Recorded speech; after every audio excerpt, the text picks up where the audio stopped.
Hi there, I'm Dawn Dancing Otter, and I'm the head coach and the creator of the WeaveworkSchool of Soul Recovery, and I can be found at TheWeaveworkSchool.com or TheWeaveworkSchool@gmail.com. If you're liking this little series on trauma responses, please like and subscribe and let me know that you're liking these, or comment. I tend to respond to comments, so please feel free to ask your questions or share what you've learned in your life or from this. And today I want to talk a bit about the trauma response that many of us experience, known as self-sabotage. And I don't know very many people who don't have some story about how they tanked a momentum that was going on in their life, or a change that was going on in their life, because it was happening too fast and they felt unprepared. And essentially that's what it is an acceleration that is creating change that feels possibly positive or welcome, but is creating and is exciting because it's something that that person wants. But if their trauma story is that something happened in their earlier life that created a scenario where there was a lot of change happening rapidly that put them in a place of feeling powerless, and that possibly challenged their health, challenged their safety on any level, that when acceleration happens, the hardwired trigger that emerges is that something bad's going to happen. That those things fire together because they're wired together because of trauma. And if you've experienced that you've had something that you were passionate about that you tanked, or you pulled up the tent pegs before you realized it because it just got too intense or too hard, or you started to question whether it was good for you, whether you deserved it. That's a very human experience, and that isn't to say that you don't have other opportunities or that something different needs to happen, and that's why you're pulling up the tent pegs, or that's why you're removing your investment of energy. It could be that. However, if you find yourself wanting things to change for yourself, but you don't know how to follow through, because when it starts getting intense, you pull back and withdraw your energy, your investment, your concentration, and your focus. A lot of that is because you may equate change and acceleration with that trauma that you experience.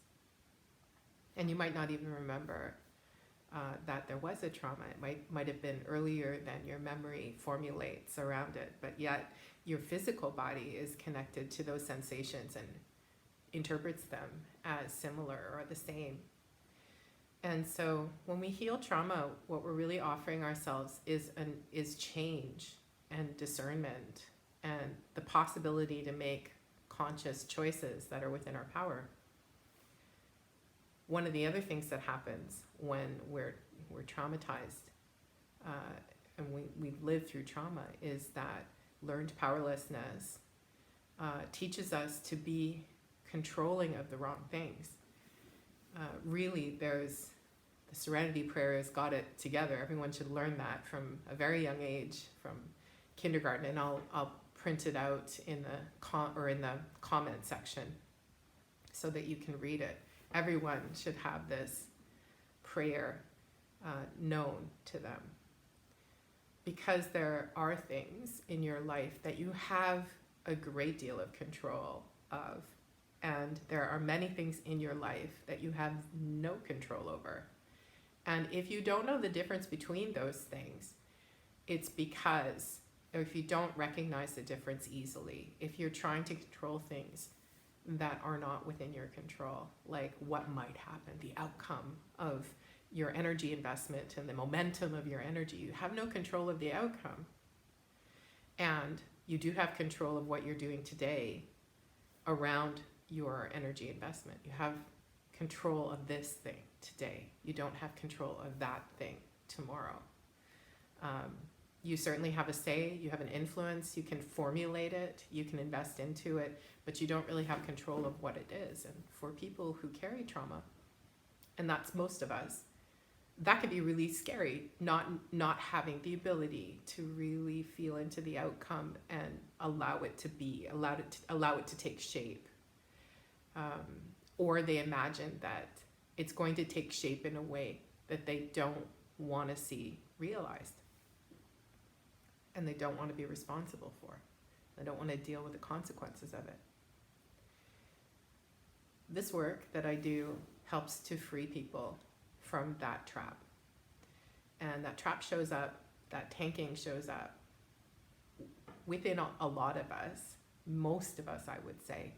That tanking shows up in a way that affects our relationships, it affects our finances, it affects our ability to feel powerful in the world, and it has us believing narratives that are not true, such as I'm powerless, it's out of, so much is out of my control, so much is in your control, and that you can do something about it if you put your focus on that.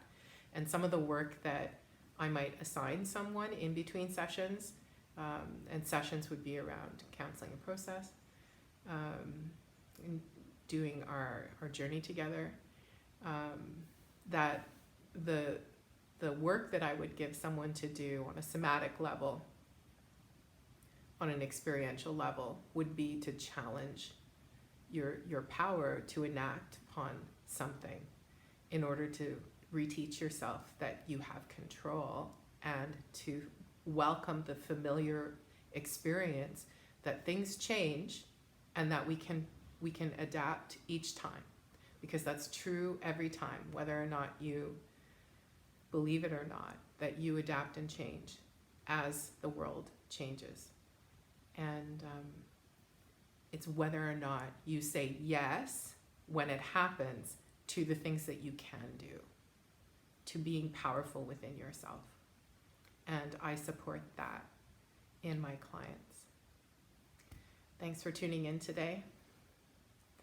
See you next time. And if you liked this video, please like and subscribe, and feel free to contact me at TheWeaveworkSchool@gmail.com if you're interested. I take a limited intake every month, and I do have upcoming courses and apprenticeships.